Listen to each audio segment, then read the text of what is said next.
آیا احساس نمی کنید که زندگی دیگه مثل قبل نیست؟ گویی همه منتظر یک اتفاق بزرگ هستن. احساس نمی کنی زمان داره خیلی سریع میگذره، هنوز صبح نشده شب میشه. جدیداً تغییرات عجیبی در روحیات خودت و اطرافیانت حس نکردی که مثل قبل نیست؟ اخیراً الهامات و ادراکات عجیبی نداشتی که بی سابقه باشند؟ احتمالاً توی سرت نداهای عجیبی نشنیدی که سعی داشته تو را راهنمایی کند. اخیراً حس نمی کنی ذهنت باز شده و همه چیز را طوری دیگری می بینی. چند روز پیش کتابی در این کانال منتشر شد راجع به شیفتینگ زمین به بعد پنجم و تغییرات شهودی که در برخی ایجاد شده است. نکته جالب در بخش کامنت ها بود که متوجه شدم تعداد زیادی از مخاطبان من تجربیاتی مشابه داشتند. به همین دلیل تصمیم گرفتم یک نظرسنجی در کانال بگذارم که نتیجه آن جالب تر هم بود. فقط 35% از مخاطبان اعلام کردند که هیچ تغییری احساس نمی کنند و مابقی اعلام کردند که به نوعی تحت تأثیر قرار دارند. در این کتاب تصمیم گرفتم کمی موضوع را بازتر کنم، اما اگر واقعاً علاقمند هستید که این رازهای آخرالزمانی را فاش کنیم، لطفاً تجربیات خود را در بخش کامنت ها به اشتراک بگذارید. اجازه بدهید به هم کمک کنیم تا از این دوران گذار به سلامت عبور کنیم. اگر جزو افرادی هستید که ادراکات ذهنیتان در حال اتصال به بعد پنجم است، احتمالاً احساس می کنید که دیگر به این دنیا و آدمهایش تعلق ندارید. آیا برایتان پیش آمده که به خیابان نگاه کنید و همه چیز به نظرتان مصنوعی، نمایشی و بی‌معنی بیاید؟ این کتاب درباره یک تاریخ نیست، درباره یک اتفاق عجیب است که همین الان در سلولهای بدن شما در حال رخ دادن است. زمین در حال عبور از یک غربال بزرگ است، یک جداسازی بیرحمانه اما ضروری. بشریت دارد به دو گونه کاملا متفاوت تقسیم می شود. بیایید همین اول یک چکاپ سریع انجام دهیم. به من بگویید، آیا اخیراً دچار سردردهای بیدلیل، زنگ زدن گوش یا تغییرات شدید در الگوی خواب شده اید؟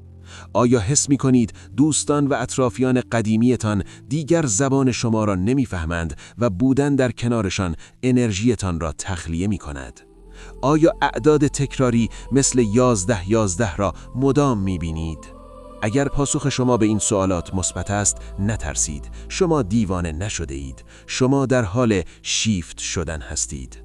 گروهی از انسانها در حال اتصال به منبعی از قدرت و آگاهی هستند که ما آن را بعد پنجم می‌نامیم، جایی که خلق کردن به سادگی فکر کردن است و گروه دیگر متاسفانه در حال فرو رفتن عمیق‌تر در باطلاق بعد سوم هستند، دنیایی پر از ترس، بردگی، قسط، جنگ و بیماری. این کتاب برای این نوشته شده تا بفهمید دقیقاً کجای این بازی ایستاده اید. آیا شما مسافر کشتی نجات هستید یا در حال غرق شدن در ماتریکس قدیمی؟ اینجا قرار است بفهمیم چطور آن قدرت‌های پنهان را فعال کنیم و از این مهلکه جان سالم بر بیاوریم. آماده اید با حقیقت روبرو شوید. عنوان کتاب: جدایی بزرگ، راز کسانی که از ماتریکس خارج می شوند. نویسنده وحید ذکاوتی. حاقی انتشار VMZ پروداکشن. بخش اول: دو دنیای موازی. واقعیت چیست؟ شاید فکر کنید وقتی از دو گروه شدن حرف میزنیم یعنی قرار است نیمی از مردم با سفینه به سیاره دیگری بروند. خیر، ماجرا بسیار پیچیده‌تر و مرموزتر است. جدایی در همین پیاده روها، در همین خانه‌ها و در همین محل کار شما رخ می‌دهد. دو نفر ممکن است کنار هم روی یک مبل نشسته باشند، اما در دو دنیای کاملاً متفاوت زندگی کنند. این همان راز بزرگ شیفتینگ است.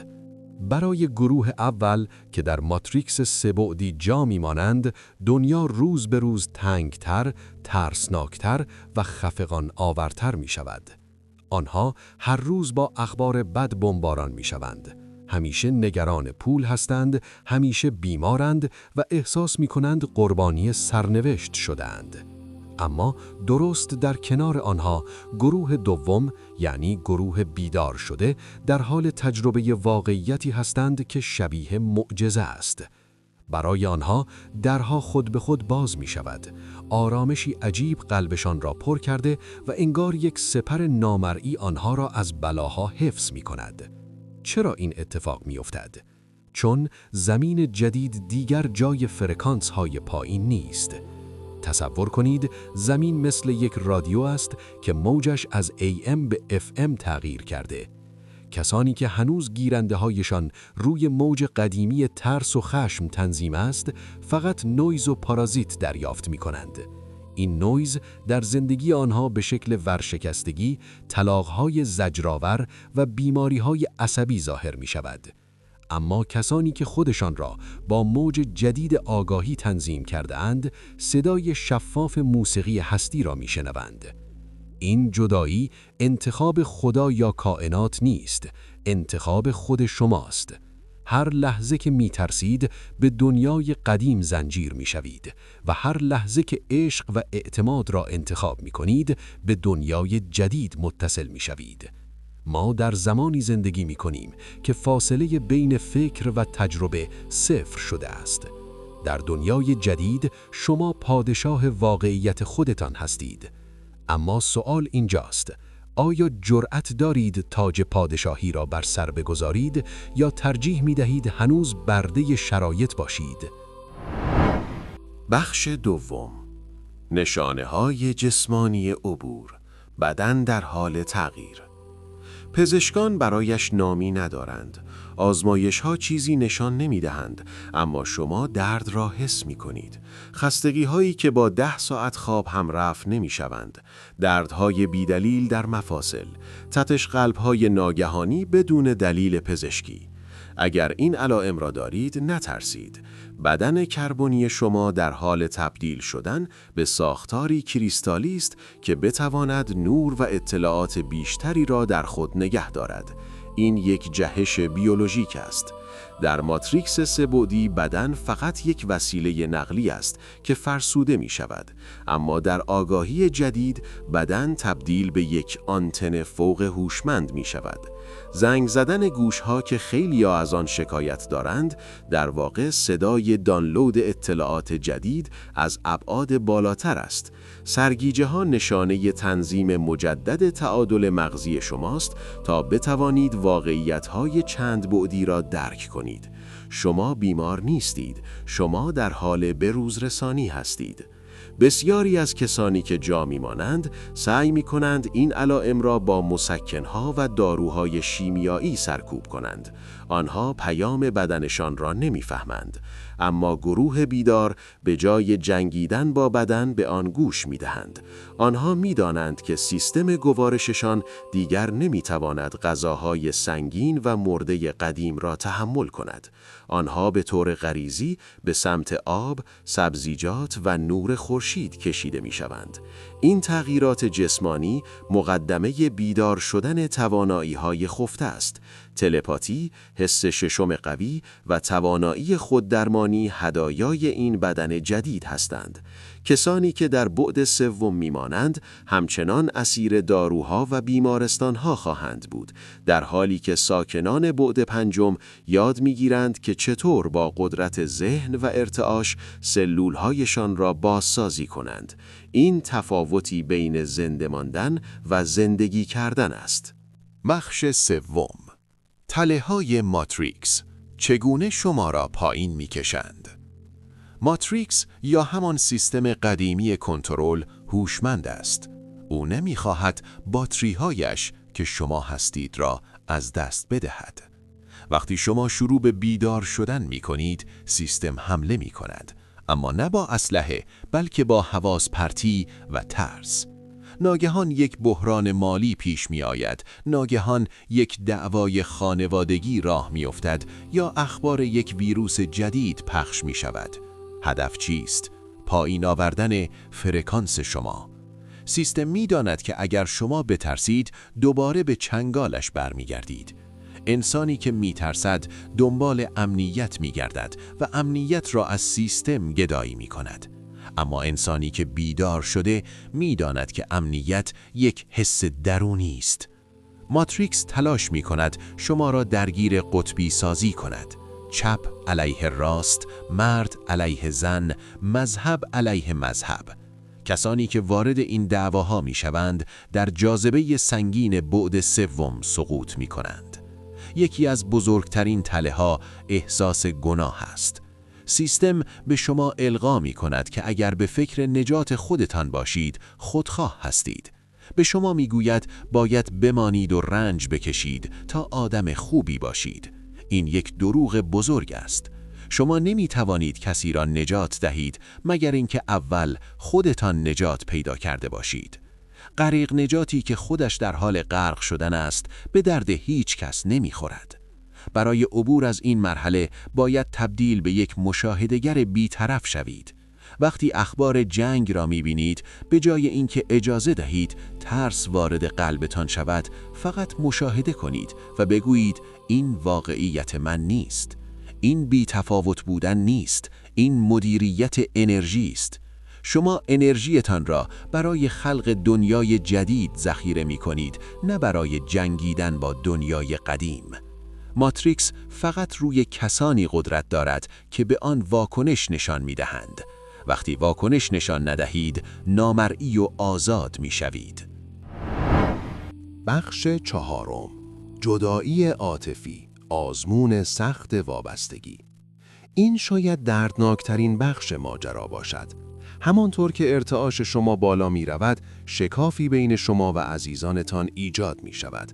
همسرتان، والدینتان یا دوستان صمیمیتان ناگهان تبدیل به غریبه می شوند.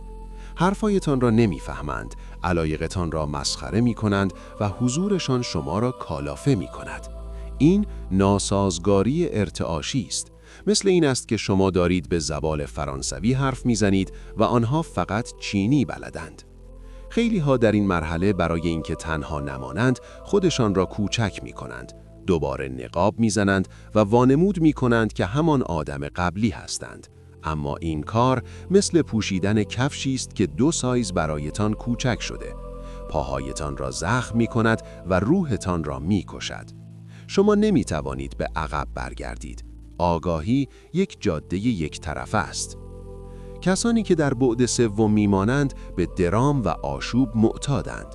آنها عاشق غیبت کردن، قضاوت کردن و نقش قربانی بازی کردن هستند. اما شما که در مسیر بعد پنجم هستید، دیگر تحمل این زباله‌های ذهنی را ندارید. شما دنبال سکوت، معنا و حقیقت هستید. این تفاوت باعث جدایی می شود، گاهی فیزیکی، گاهی ذهنی. اما نترسید، جهان جای خالی را تحمل نمی کند. وقتی شما با شجاعت تمام آدمهای سمی و قدیمی را رها می کنید یا اجازه می دهید آنها بروند، فضایی باز می شود برای ورود قبیله روحی شما. کسانی که شما را می فهمند، کسانی که هم فرکانس شما هستند و بودن با آنها نه تنها انرژی نمی گیرد بلکه به شما بال می دهد. این قانون کائنات است. کبوتر با کبوتر، باز با باز. بخش پنجم، قدرت‌های بعد پنجم، زندگی بدون تلاش. تصور کنید صبح بیدار می‌شوید و می‌دانید امروز چه اتفاقی می‌افتد. تصور کنید به دوستی فکر می‌کنید و او تماس می‌گیرد. تصور کنید نیاز به پولی دارید و ناگهان از راهی غیرمنتظره می‌رسد. اینها افسانه نیست، اینها حالت طبیعی انسان در بعد پنجم است. در این بعد زمان خطی نیست، فاصله بین خواسته و داشته بسیار کوتاه است. در ماتریکس قدیمی قانون این بود: سخت کار کن، بجنگ، رقابت کن تا به دست بیاوری. این قانون جنگل است. اما در آگاهی جدید قانون این است: هماهنگ شو، باور کن و دریافت کن. تلاش فیزیکی جای خودش را به تلاش ارتعاشی می دهد. شما به جای اینکه دنبال پروانه بدوید، باغچه‌تان را زیبا می کنید تا پروانه خودش بیاید. کسانی که به این سطح می رسند یک نوع مغناطیس درونی پیدا می کنند. آنها جذاب، آرام و کاریزماتیک می شوند. دیگران بیدلیل دوست دارند کنارشان باشند. چرا؟ چون آنها به منبع اصلی وصل هستند. آنها دیگر نیاز ندارند، بلکه غنی هستند و جهان همیشه به کسی که احساس غنی بودن می کند بیشتر می بخشد.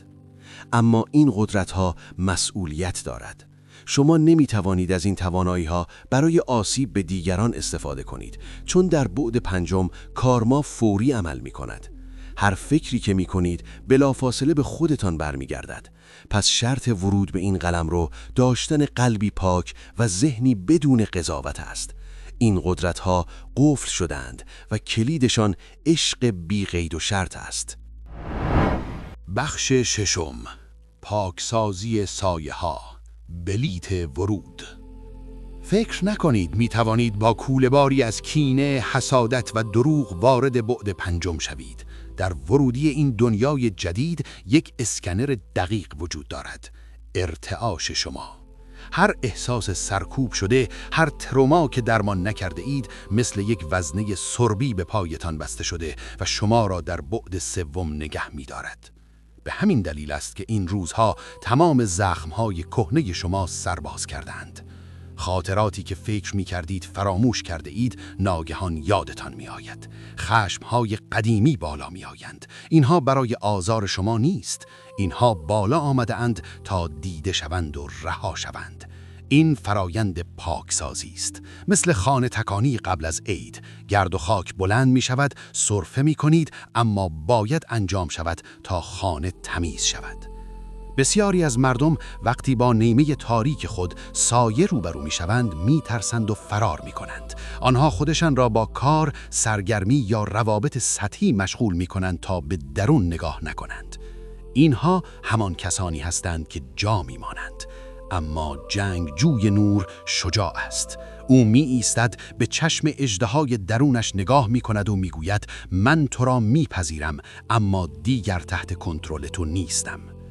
بخشیدن دیگران لطف به آنها نیست، بریدن طنابی است که شما را به گذشته سنگین وصل کرده است. تا وقتی از پدر، مادر یا شریک قبلیتان متنفر هستید، یعنی هنوز در زندان آنها زندگی می کنید. رهایی یعنی اینکه وقتی به آنها فکر می کنید هیچ حسی نداشته باشید، نه عشق نه نفرت، فقط یک بی‌تفاوتی آرام. این یعنی شما بارتان را زمین گذاشتید و آماده صعود هستید. بخش هفتم، فروپاشی سیستم‌های کهنه. ناظر باشید، نه قربانی. بیرون را نگاه کنید.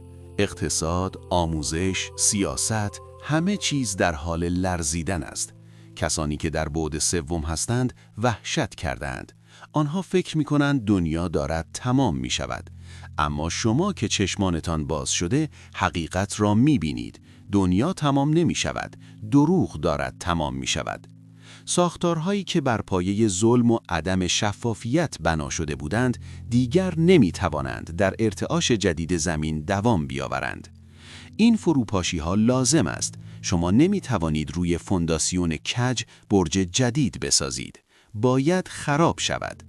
در سالهای پیش رو، به خصوص حوالی 2026، شاهد سقوط بسیاری از بت‌های قدیمی خواهید بود. پول‌هایی که ارزششان را از دست می‌دهند، مقام‌هایی که رسوا می‌شوند. اگر امنیت شما به این چیزها گره خورده باشد، شما هم با آنها سقوط می‌کنید. اما اگر امنیت شما به توانایی‌های درونیتان گره خورده باشد، شما مثل نیلوفر آبی روی آب شناور می‌مانید. مهم نیست طوفان چقدر شدید است، شما غرق نمی‌شوید.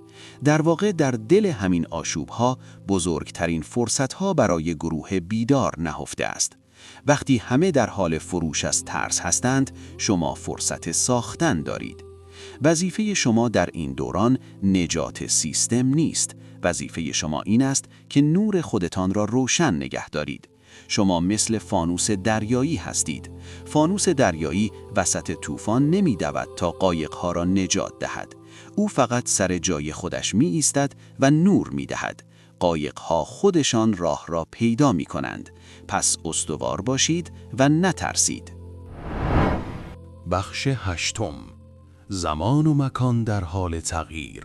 ماندلا افکت و همزمانی ها. آیا متوجه شده اید که زمان چقدر سریع می‌گذرد؟ انگار یک روز فقط چند ساعت است. یا خاطراتی دارید که با واقعیت فعلی همخوانی ندارد؟ اثر ماندلا؟ اینها توهم نیست. بافت زمان و مکان در حال کش آمدن و تغییر است. ما در حال خروج از زمان خطی و ورود به زمان کروی هستیم. در بعد سوم گذشته و آینده حاکم هستند. شما یا حسرت دیروز را می‌خورید یا نگران فردایید. اما در بعد پنجم فقط لحظه ابدی اکنون وجود دارد. تمام قدرت شما در همین لحظه است. کسانی که یاد می‌گیرند چطور کاملا در لحظه حضور داشته باشند، پیری را متوقف می‌کنند و استرس را از بین می‌برند. همزمانی‌ها، سانکرونوسیتی، زبان جدید خدا با شماست. وقتی می‌بینید ساعت 11:11 است یا وقتی به پروانه فکر می‌کنید و پروانه می‌بینید، یعنی شما در جریان هستید. اینها چشمک‌های کائنات است که می‌گوید مسیرت درست است، ادامه بده. برای کسانی که در خواب غفلت هستند، اینها فقط تصادف است، اما برای شما اینها نقشه راه است. هرچه بیشتر به این نشانه‌ها اعتماد کنید، بیشتر می‌شوند. زندگی تبدیل به یک گفتگوی عاشقانه و دائمی با هستی می‌شود. شما سوال می‌پرسید و جهان با نشانه پاسخ می‌دهد. این سطح از ارتباط شما را از هر مشاور و پیشگویی بی‌نیاز می‌کند. قطب نمای شما در درونتان نصب شده است.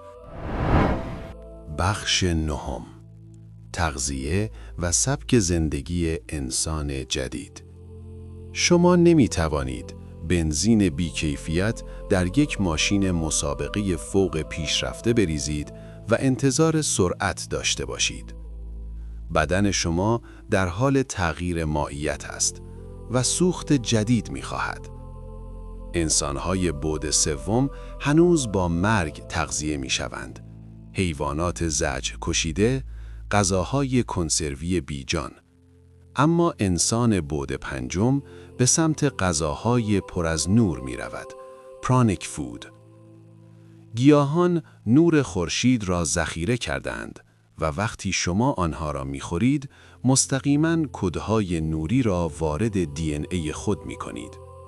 آب دیگر فقط برای رفع تشنگی نیست. آب حامل شعور است. آبی که می نوشید را با کلمات مثبت برنامه ریزی کنید. تأثیری شگفت‌انگیز روی سلامتتان می گذارد. خواب شما هم تغییر می کند. شاید کمتر بخوابید اما پر انرژی تر باشید.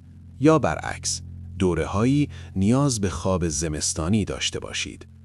با ریتم بدنتان نجنگید. طبیعت بزرگترین شارژر شماست. راه رفتن با پای برهنه روی خاک، دوش آب سرد و تنفس عمیق تکنیک‌های ساده اما حیاتی برای نگه داشتن فرکانس بالا هستند. اگر فرکانستان افت کند، دوباره در دسترس ماتریکس قرار می‌گیرید. پس مراقب معبد وجودتان باشید. بخش دهم، آخرین انتخاب، دروازه باز است. ما به انتهای کتاب رسیدیم، اما شما به ابتدای مهمترین فصل زندگیتان رسیده اید. دروازه بین دو بعد باز است، اما تا ابد باز نمی‌ماند. شرایط کیهانی و انرژی زمین طوری تنظیم شده که در سالهای حوالی 2026 این غربالگری نهایی شود. کسانی که انتخاب می‌کنند در ترس بمانند، با احترام در همان دنیای سخت خودشان باقی می‌مانند تا درس‌هایشان را تمام کنند. اما شما که تا اینجا آمده اید، یعنی صدای زنگ بیداری را شنیده اید. شما انتخاب کرده اید که دیگر یک برده نباشید. شما انتخاب کرده اید که خالق باشید. این مسیر آسان نیست. نیاز به شجاعت دارد تا متفاوت باشید، تا تنها شوید، تا با تاریکی‌های خودتان روبرو شوید. اما پاداش آن آزادی مطلق است. دیگر منتظر ناجی نباشید. نه سفینه‌ای می آید و نه ابرقهرمانی. قهرمان خود شمایید که در آینه نگاه می کنید. شما برای همین لحظه، برای همین گذار بزرگ به زمین آمده اید. نترسید که تعدادتان کم است. قدرت یک فرد بیدار از هزاران فرد خواب بیشتر است. کمربندها را ببندید، فرکانس را بالا ببرید و به ندای قلبتان اعتماد کنید. دنیای جدید، آن بهشت موعود، جایی در آسمانها نیست. همین جاست، در انتظار اینکه شما چشمان جدیدتان را باز کنید و آن را ببینید. سفر خوشی داشته باشید، مسافر نور. نتیجه گیری، ادغام انسان جدید. نفسی عمیقی بکشید، آن را چند ثانیه نگه دارید و حالا آرام رها کنید. آیا حسش می کنید؟ این حس تغییر است. شما دیگر همان انسانی نیستید که شروع به خواندن یا شنیدن این کتاب کرد. در طول این فصلها ما فقط اطلاعات رد و بدل نکردیم. ما یک آیین تشرف را پشت سر گذاشتیم. ما با هم از دره مرگ و ترس عبور کردیم و اکنون بر فراز قله آگاهی ایستاده ایم. حالا در این لحظه مقدس، در حالی که به افق روشن آینده اتان خیره شده اید، حیاتی است که تمام آنچه آموختیم را در وجودمان ادغام کنیم. بیایید برای آخرین بار به مسیری که طی کردیم نگاه کنیم تا مطمئن شویم هیچ ابزاری جا نمانده و هیچ درسی فراموش نشده است. سفر ما در فصل اول با روبرو شدن با حقیقت تکان دهنده اما رهایی بخش جدایی بزرگ آغاز شد. ما درک کردیم که آشوبی که در دنیا می‌بینیم پایان کار نیست، بلکه آغاز یک غربالگری است. یاد گرفتیم که واقعیت در حال تقسیم شدن به دو فرکانس متمایز است. ماتریکس سه‌بعدی در حال فروپاشی که بر پایه ترس است و بعد پنجم در حال ظهور که بر پایه عشق و وحدت است. فهمیدید که دیوانه نشده اید، بلکه فرکانس شما دیگر با دنیای قدیم سازگار نیست. یاد گرفتید که یک انتخاب دارید، یا قربانی دنیای قدیم باشید یا معمار دنیای جدید. سپس در فصل دوم رمز و راز علائم جسمانی عجیبتان را گشودیم. ما به دردهایتان، به زنگ زدن گوشها، به خستگیهای بیدلیل و سرگیجه ها اعتبار بخشیدیم. کشف کردید که بیمار نیستید، بلکه در حال جهش هستید. بیولوژی کربنی شما در حال تبدیل شدن به ساختاری کریستالی است تا بتواند نور بیشتری را در خود نگه دارد. یاد گرفتید که جنگیدن با بدن را متوقف کنید و به آن گوش دهید و فهمیدید که هر درد رشد پروانه‌ای است که دارد از پیله خارج می شود. در فصل سوم نورافکن را روی تله‌های ماتریکس انداختیم. افشا کردیم که چگونه سیستم از ترس شما تغذیه می کند و از حواس پرتایی، احساس گناه و دو قطبی سازی استفاده می کند تا شما را مثل یک باتری تخلیه کند. شما هنر تبدیل شدن به مشاهده‌گر خنثی را آموختید. دیدن طوفان بدون اینکه اجازه دهید وارد قلبتان شود. قدرتتان را پس گرفتید و فهمیدید که سیستم فقط زمانی بر شما مسلط می شود که به آن واکنش نشان دهید.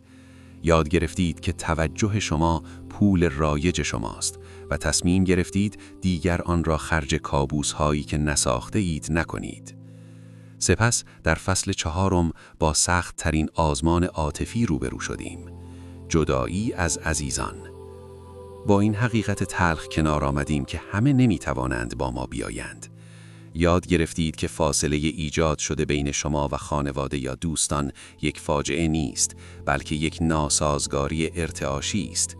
فهمیدید که نمیتوانید با پایین آوردن خودتان آنها را نجات دهید. فقط میتوانید از دور دوستشان داشته باشید. در قانون کائنات آرامش یافتید که وقتی قبیله قدیم را رها می کنید، قبیله روحی واقعی شما در راه است تا جایشان را پر کنند. در فصل پنجم قفل قدرت‌های بعد پنجم را شکستیم. ما از الگوی قدیم تلاش و تقلا به الگوی هماهنگی و جریان کوچ کردیم. به یاد آوردید که شما یک جادوگرید. یاد گرفتید که در فرکانس جدید زمان در هم می شکند و خلق کردن آنی می شود. فهمیدید که نیازی نیست دنبال چیزی بدوید، فقط باید به آهن ربایی شوید که آن را جذب می کند. و مهمتر از همه فهمیدید که کلید این ابرقدرت‌ها قلبی است که از قضاوت پاک شده باشد.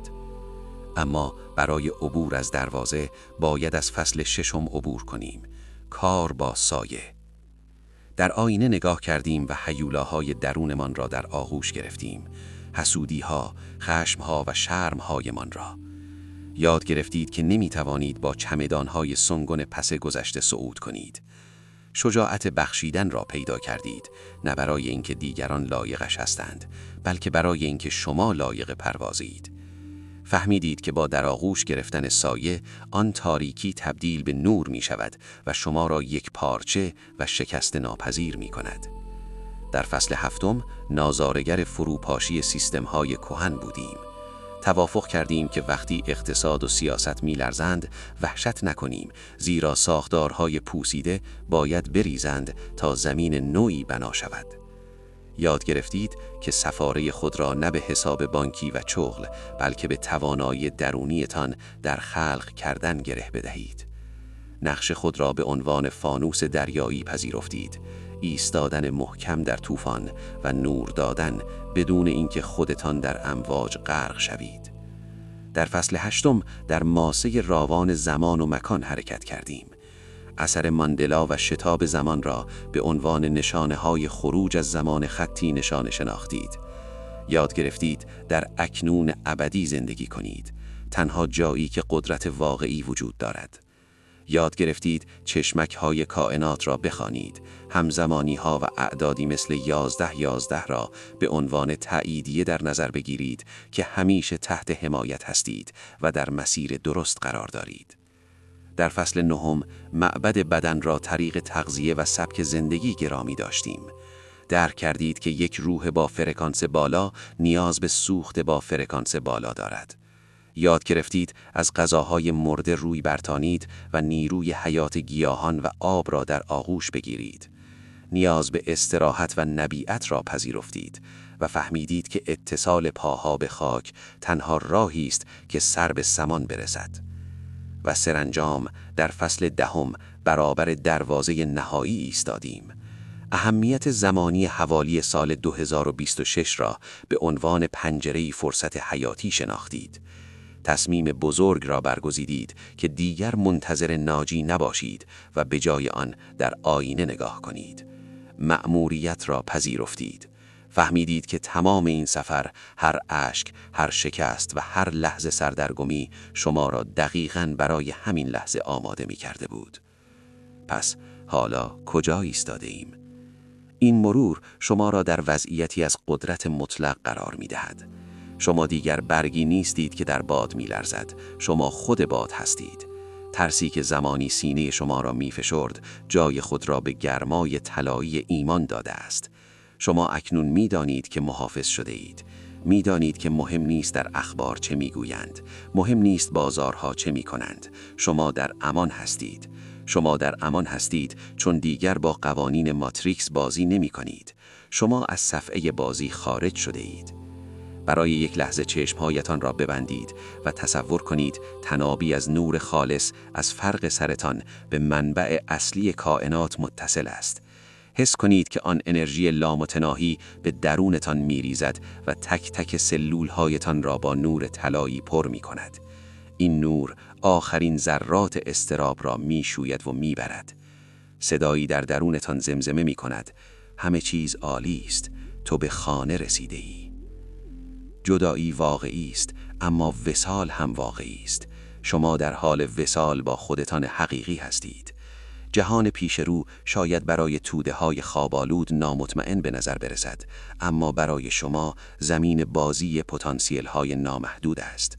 شما نقشه را دارید، قطب نما را دارید، وسیله نقلیه را دارید و مهمتر از همه راننده را دارید که همان آگاهی بیدار شده شماست.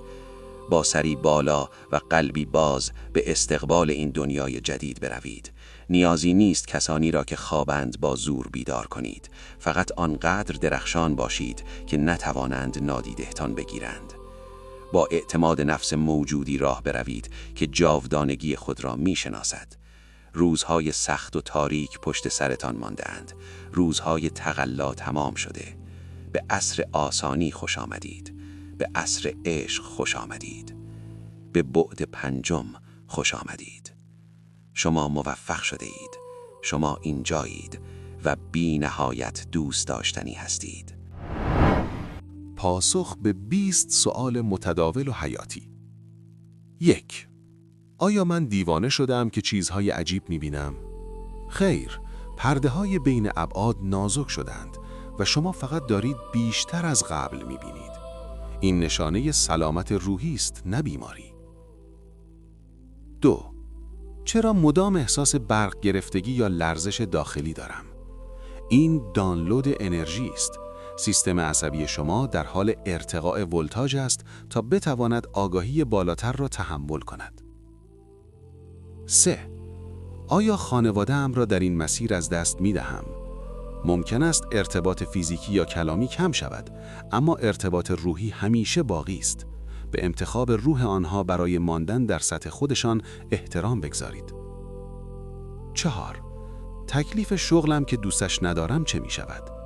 در بعد پنجم نمی توانید کاری را انجام دهید که روحتان را راضی نمی کند. به زودی مسیر شغلیتان به سمت علایق واقعیتان تغییر خواهد کرد. 5. چگونه بفهمم دقیقاً در کدام گروه هستم؟ آیا امیدوارید یا ناامید؟ آیا مسئولیت میپذیرید یا غر میزنید؟ پاسخ به اینها جایگاهتان را مشخص می کند. 6. آیا نیاز به رژیم گیاهخواری است؟ اجباری نیست، اما بدن شما خود به خود گوشتی که ارتعاش ترس حیوان را دارد پس میزند. 7. چرا اینقدر فراموشکار شده‌ام؟ چون حافظه ماتریکس یا گذشته در حال پاک شدن است تا شما بتوانید در لحظه حال زندگی کنید. 8. آیا مدیتیشن ضروری است؟ مدیتیشن ابزار تنظیم موج رادیویی ذهن شماست. بدون آن نویزهای بیرون شما را دیوانه می کنند. 9. آیا موجودات غیر ارگانیک را می بینیم؟ با باز شدن چشم سوم ممکن است شایعه‌هایی یا نورهایی ببینید. نترسید، آنها نمی توانند به موجودی دارای ارتعاش بالا آسیب بزنند. 10. معنی دیدن اعداد جفت 11 22 چیست؟ کدهایی از کائنات برای بیدار باش و تایید این که در مسیر درست هستید. 11. آیا پول در بعد پنجم وجود دارد؟ بله، اما نه به عنوان ابزار کنترل، بلکه به عنوان انرژی تبادل. شما همیشه به اندازه نیازتان خواهید داشت. 12. چطور با حملات پنیک کنار بیایم؟ آنها ناشی از مقاومت ایگو در برابر مرگ خودش هستند. نفس عمیق بکشید و فقط تسلیم شوید. مقاومت نکنید. 13. آیا دین من با این مسیر در تضاد است؟ خیر، تمام پیامبران برای همین بیداری و عشق آمدند. این مسیر مغز دین است، نه پوسته آن. 14. آیا این فرایند دردناک است؟ زایمان همیشه درد دارد. تولد دوباره شما هم با دردهای عاطفی و جسمی همراه است، اما موقتی است. 15. اگر همسرم بیدار نشد، بچه‌هایمان چه می‌شوند؟ بچه‌ها خودشان راهنمایان بزرگی هستند. نگران آنها نباشید. آنها با فرکانس بالاتر از خودتان محافظت می‌شوند. 16. آیا جنگ جهانی می‌شود؟ در خط زمانی بعد سوم بله، احتمال دارد، اما اگر شما شیفت کنید، آن واقعیت را تجربه نخواهید کرد. 17. چطور ارتعاشم را سریع بالا ببرم؟ شکرگزاری، خندیدن، رقصیدن و بودن در طبیعت. شادی بالاترین ارتعاش است. 18. تاریکی قبل از طلوع یعنی چه؟ یعنی درست قبل از باز شدن کامل درها زندگیتان ممکن است به هم بریزد. نترسید، این نظافت قبل از جشن است. 19. آیا می توانم به دیگران کمک کنم بیدار شوند؟ فقط با تغییر خودتان. شما با بودنتان آنها را تغییر می دهید، نه با نصیحت کردن. 20. تا کی وقت داریم؟ زمان خطی نیست، اما پنجره فرصت فعلی تا حوالی 2026 بهترین زمان برای موج سواری روی این انرژی است.